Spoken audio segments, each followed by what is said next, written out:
خبر آپ کو دیں گے۔ الیکشن کمیشن کے حکم پر حکومت سندھ نے 361 ترقیاتی منصوبوں کے لیے فنڈز روک دیے ہیں۔ کیا وجوہات سامنے آئی ہیں، جانیں گے ڈان نیوز کے نمائندے خاور حسین سے۔ خاور حسین بتائے گا کون کون سے منصوبے اس میں شامل ہیں اور کتنا فنڈ دینا تھا؟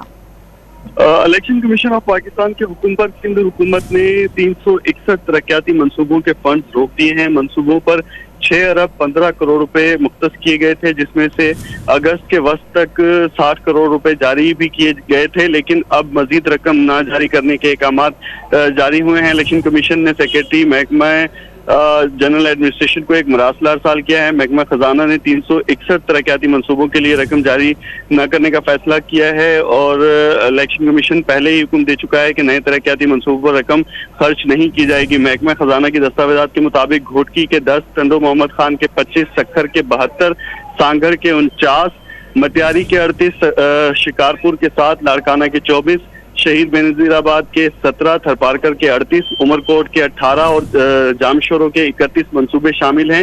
یہ منصوبے 1 سال میں مکمل ہونے تھے، لیکن عام انتخابات کی وجہ سے 6 ماہ تک ان منصوبوں کے لیے فنڈ جاری نہیں کیے جا سکیں گے۔ بہت شکریہ خاور آپ کا۔